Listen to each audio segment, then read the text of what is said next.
The Bloody Society podcast presents. On this episode, we ask the shifters.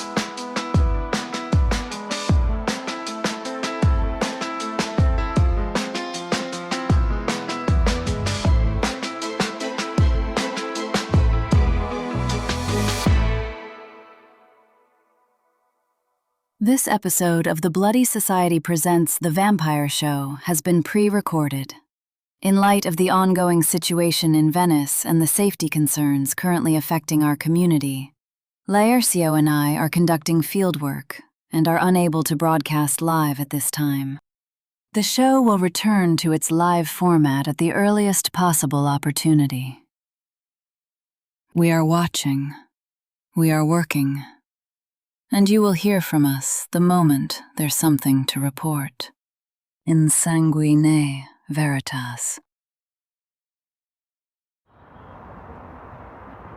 I'm transmitting live, vampire boys and girls, from the steps of the Beaumont auction house in Mayfair, London. For those unfamiliar, the Beaumont is one of the oldest and most exclusive supernatural auction houses in Europe.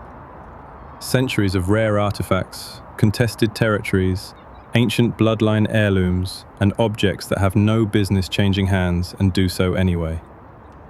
Tonight's event is their annual Midwinter Gala, black tie, invitation only, and the guest list reads like a who's who of supernatural power that would make even the most senior Vampire Council member feel underdressed. Now, why are the shifters here? That is an excellent question. Officially, the auction houses are neutral ground, one of the few spaces where supernatural species mingle without the usual territorial posturing. Unofficially, this is exactly where the territorial posturing happens, just in evening wear, with champagne. You want to signal that your clan controls the northern territories? You outbid someone for the artifact connected to those territories, and you do it without blinking. You want to announce that you're a serious power. You show up, you are seen, you leave early because you have somewhere more important to be. The shifter community in particular treats events like this as a very elegant, very expensive flex. The dragon clans, the Ursa royalty, the wolf packs with enough old money to buy and sell half of London. All of them here tonight, all of them pretending they're not watching each other. All of which makes it the perfect place for a vampire with a microphone and absolutely no invitation to cause some trouble. Which brings me to right now. Scarlett's back at the studio, ready for commentary. Are you with me, Scarlett? Ready as I'll ever be. This should be interesting. Back to you, Laércio. Okay. Vampire boys and girls. I'm going to need you to be very quiet right now, because I am standing approximately 4 meters from Gavriil Alexeev, and he has not seen me yet. I want to be clear that this was not planned. I came to this event because my source told me Kaisner Drachenstein would be here. And Kaisner is here. I can see him through the window. He looks exactly like you'd expect, which is to say, like a man who has never once been uncomfortable in a room in his entire life. But then I looked to my left, and there was the Ursa King, with a woman, smiling. I have covered supernatural politics for 30 years, and I have never seen Gavriil Alexeev smile. I don't have a plan. I never have a plan. Here we go. Laércio. For those of our listeners who are just tuning in, tell us again, where are you? I am outside the Beaumont auction house in Mayfair, London. There is a supernatural charity gala happening inside tonight. Black tie, very exclusive. And vampire boys and girls, the guest list is extraordinary. You are not on that guest list. I am not, but my charm is universal and the door staff are remarkably reasonable people. Tonight, we are doing something we have never done before on this show. We are going to the shifters, directly, in person. No intermediaries, no prepared statements, no publicists. Just me, a microphone, and the profound optimism that they will not simply walk away. Or worse. Or worse, vampire boys and girls. I'm Laércio, your favorite vampire streamer. Scarlett is holding down the studio tonight because someone has to maintain dignity. Someone always has to. And I am out here in the cold doing the work. I can see him. Vampire boys and girls. I can see Gavriil Alexeev, the Ursa King. He is standing outside the auction house with a woman I can only assume is his human mate, and he is smiling. I have never seen him smile before. I am going in. Wish me luck. Laércio. Mr. Alexeev, Laércio, from the Vampire Show. I was wondering if I might steal 30 seconds of your evening. You're that vampire from the podcast. The very same. You watch the show? My mate watches the show. Then I owe you everything. Mr. Alexeev, we have been discussing vampire-shifter relations on the Vampire Show, and I wanted to give the shifter community a chance to speak directly. What would you want vampires to understand about bears that they currently don't? Bears, remember. We do not forget what has been done to us. A vampire killed my father. I spent decades certain that made every vampire my enemy. I was wrong. Not about the grief. The grief is still there. But I was wrong about what it meant. What I want vampires to understand is that when a bear extends trust, it costs something. It is not given lightly, and it is not given to everyone. The ones who have earned it from me, they know who they are. That took courage to say. It took honesty. They are not always the same thing. Are you recording this? We're streaming live. Good gods. Take the interview. Fine. Next question. She's extraordinary. How did you two meet, if you don't mind my asking? She was not supposed to be in my world. She walked in anyway. Luciana has a habit of doing things she is not supposed to do. He says that like it's a complaint. It's not a complaint. I am deceased. One more. The Lockhart household specifically, given your history with them. The Lockhart household is complicated. What he means is, they are family now. In the way that complicated people become family. Not easily, but completely. Yes. That is what I mean. But they are also not my enemies. Not anymore, that is. Fair enough. One last question. Happiest moment of the last year? This one. Right now. Standing outside in the cold because she wanted fresh air. Aw, that's so sweet. Do not put that in the show. It's going in the show. Mr. Alexeev, thank you. Truly. Черт возьми, вампир с микрофоном. Невероятно. Buy a coat, vampire. You look ridiculous. Где мой брат? Vladimir! Где ты? He told you not to put it in the show. He absolutely did. Gavriil Alexeev, Vampire Boys and Girls. The Ursa King. Deeply in love and deeply embarrassed about it. We stan. We will be right back. Vampire Boys and Girls. If you have been alive long enough to accumulate serious wealth across multiple centuries, multiple identities, and multiple jurisdictions, Millionaire Vault understands your situation in a way that no mortal financial institution ever could. Private wealth management and asset preservation for supernatural beings with long-term horizons. Cross-century estate planning, identity transition services, discrete portfolio management for clients whose financial history predates modern banking. Millionaire Vault, because compound interest hits differently when you have eternity. Vampire Boys and Girls.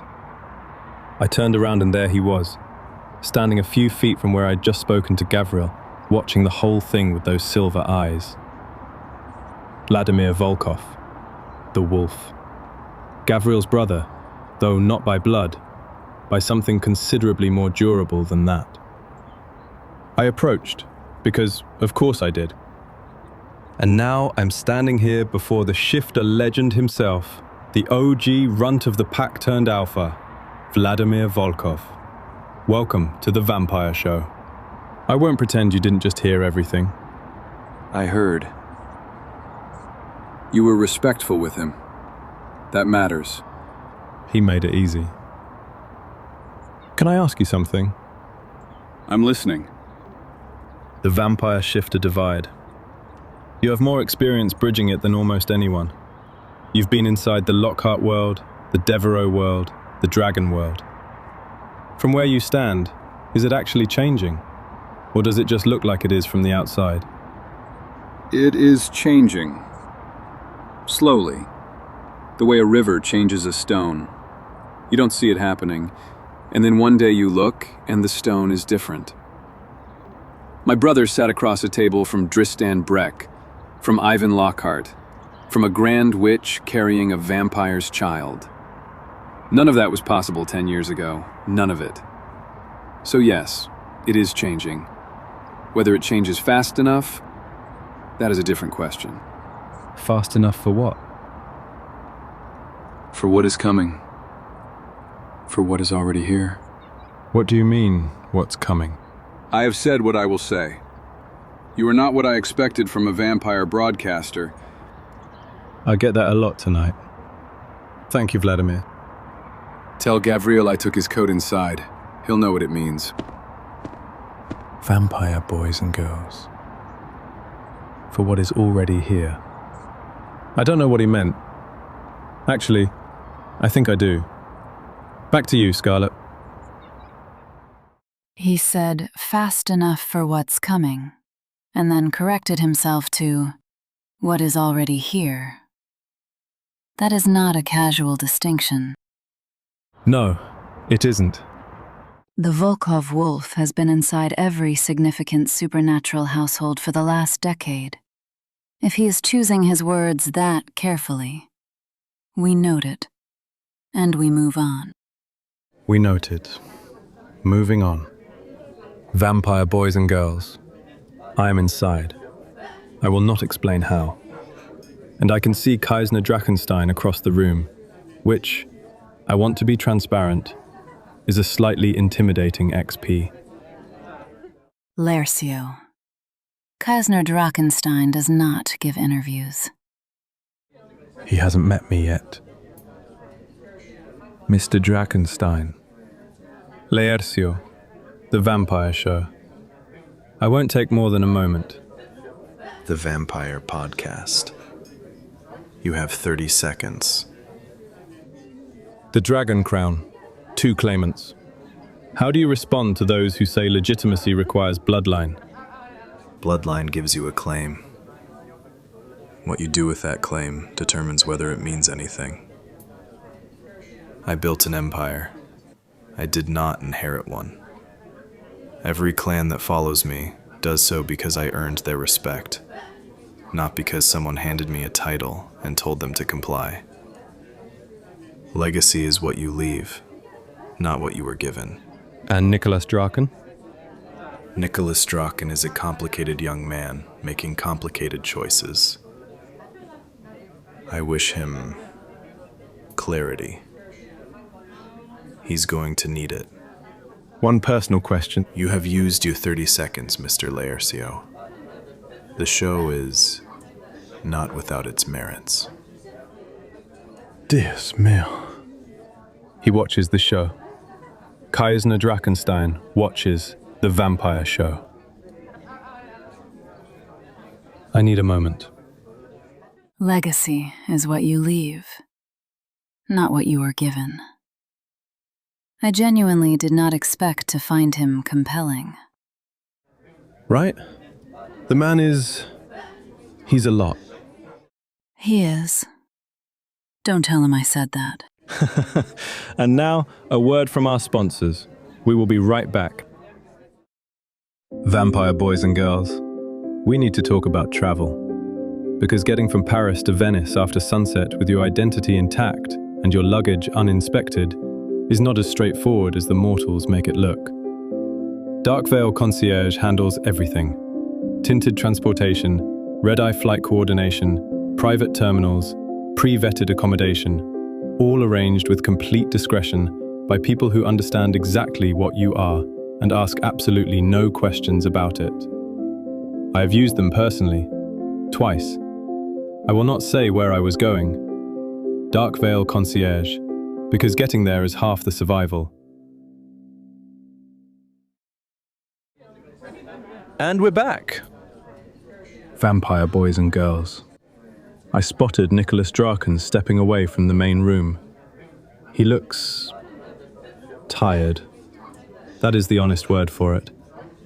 And something else underneath the tired that I cannot quite name. I'm going to approach very gently. This one, I'm not going to push. Nicholas. Laércio. From the Vampire Show. You don't have to talk to me. I mean that. I know who you are. What do you want? Just to ask how you are, if you want to answer. I'm fine. I'm working through things. The Dragon Crown situation. Among other things. People want a simple story. Rightful heir versus usurper. Good versus... It's not simple. It's never simple. I'm just trying to figure out who I am in all of this. What I actually want. Not what everyone tells me I should want. That's a hard thing to figure out in public. Yeah. You're not what I expected. I get that a lot.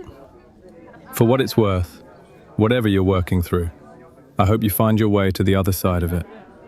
Thank you. Don't just be careful what you report. There are things happening that are more complicated than they look from the outside. I hear you. Take care of yourself, Nicholas. Vampire boys and girls. That young man is carrying something very heavy. I don't know what it is, but I know what it looks like. I hope he has someone to carry it with him. Things are happening that are more complicated than they look from the outside. He wasn't talking about the Dragon Crown. No, he wasn't. But that's all we have, and I'm not going to speculate beyond what he gave us. Nicholas Draken gets to tell his own story, in his own time. Agreed. 4 conversations tonight. 4 shifters who each gave us something different. Gavriil, a man choosing accountability over pride. Vladimir, a wolf who sees further than most and chooses his words accordingly. Kaisner, a king who earned every inch of what he holds and knows exactly what it cost. And Nicholas, a man in the middle of something none of us fully understand yet. What strikes me about all 4 of them is that not one of them spoke about vampires the way vampires speak about shifters. Not one of them led with the old enmity. They led with complexity, with wariness. I find that, unexpectedly, hopeful, which is not a word I use lightly. Scarlett saying she finds something hopeful. Mark the date, vampire boys and girls. You heard it here first. She is right, though. Tonight was not what I expected. I walked in here thinking I would get 3 polite deflections and maybe 1 usable quote. Instead, I got Gavriil Alexeev telling me his happiest moment was standing in the cold because his companion wanted fresh air. I got Vladimir warning us that something is already here. I got Kaisner stepping aside for a man trying to reach the cheese table. And I got Nicholas Draken, alone in a corridor, carrying something heavy and trying to figure out who he is in all of it. The supernatural world is enormous and strange, and I have been broadcasting from inside it for 30 years and it still surprises me. I hope it always does. Right, I am freezing. I'm getting a cab. Good night from Mayfair, vampire boys and girls. Thank you for your sacrifice, dear friend. Stay bloody gorgeous, Darklings. Someone please tell me where the nearest warm bar is. I am begging. This is Laércio, your favorite vampire streamer, signing off. And this is Scarlet, spoiled brat vampire extraordinaire. You're listening to the Bloody Society podcast, transmitting for you live, kind of, from our private studio in the dark corner of the interweb. Don't miss our weekly episodes. Until next time, stay bloody gorgeous, darlings.